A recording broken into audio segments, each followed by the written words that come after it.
Welcome to Forgotten Hollywood. It seems every day or so I hear about another show that's being cancelled.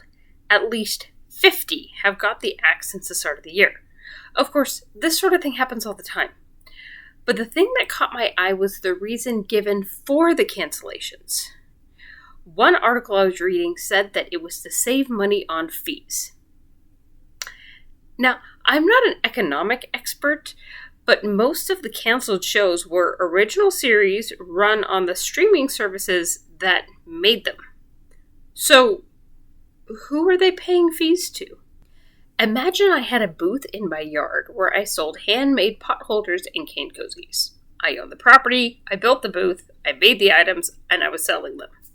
Then I announced that I'm going to stop making and selling cane cozies because of the fees involved. Granted, I might have to pay a fee to the city to have the booth, but that shouldn't affect what I sell. It looks like there's another reason these shows are getting cut. I took a look at the list of canceled programs, or at least the most recent one at the time that I started researching this, and I noticed there was a commonality. Many of these shows were reboots, remakes, reimaginings, or just general redos. And not all from old material. ABC canceled a show called Alaska Daily about a female reporter investigating a series of missing person reports of Indigenous women in Alaska.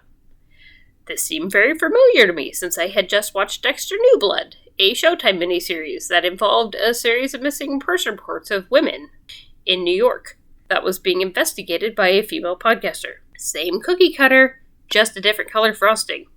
Now, do I know for sure that Alaska Daily copied rival network's Dexter New Blood? No. But it wouldn't surprise me.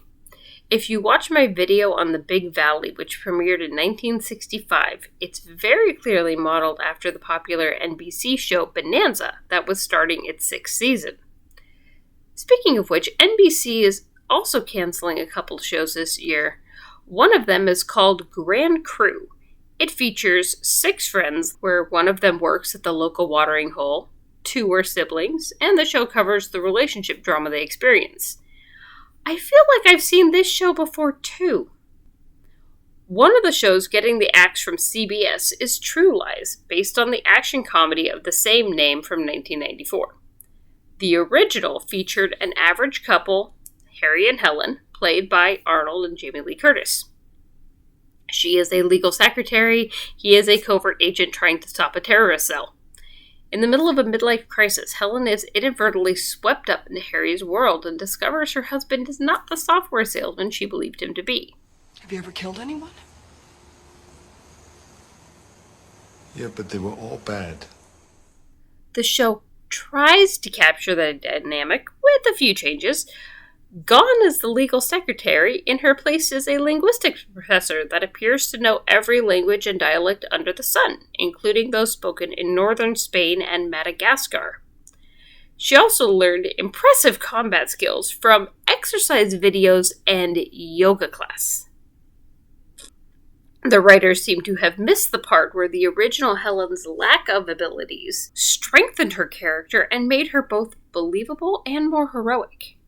On the other hand, Harry is toned down from a copy of James Bond to a more competent version of Johnny English, complete with rookie mistakes that put everyone in danger. This show lasted only 1 season. What a shock. The CW is also making some cuts, and one of them jumped out at me when I was reading about it. The show is called Gotham Knights, so I immediately had images of Batman and his many protégés. I love Batman. I have since I was a kid. So I pull up the synopsis for clues as to why this show might have failed. First sentence, Batman is dead. With those 3 words, you lose probably 3/4 of your prospective audience. Most Batman fans don't want to watch something that starts with his funeral. Imagine you made a show called The Daily Planet, and set it in the mailroom with the main character that wants to be a reporter but always misses the action and can't find a good story. No Superman, no Lois Lane, maybe the occasional appearance from Jimmy just to keep that tether to the source material. This is what a show about Gotham without Batman would look like to a fan of The Dark Knight. It doesn't matter if you have a great cast or compelling story if no one is interested in the premise. Disney has been producing the most headlines with their long lists of cuts and canceled projects. One that the media really wants me to think is good is the show Willow, based on the 1988 film of the same name. Like with the previously mentioned Batman show, this one focuses on whole new characters, with the original ones sort of sidelined. The popular Madmartigan is missing. Sorsha doesn't even appear in half the episodes. And Willow seems to be nothing more than a glorified tag-along who occasionally helps out. If they had made the same show, changed a few character names, and left out Warwick Davis, they wouldn't have faced so many problems. They wouldn't even have been called a Willow ripoff, since there was so little of the original movie in the show. I could go on much longer talking about all the shows that were cut, especially in streaming. True to form, Netflix alone is canceling 12 shows with 3 seasons or less. Hard to say why, as they are known for canceling shows for any and every reason. The thing that these shows have in common, the things that the media isn't talking about, is that many of these shows have alienated what should be their core audience. The fans of the source material would rather just watch the source material than a bad carbon copy. They usually lack the magic of the originals and fall flat in their attempt to modify the source to fit modern audiences. In short, not enough people are watching to generate revenue. It's not that they cost too much to stream, it's that they don't make enough to be worth it. Thanks for watching.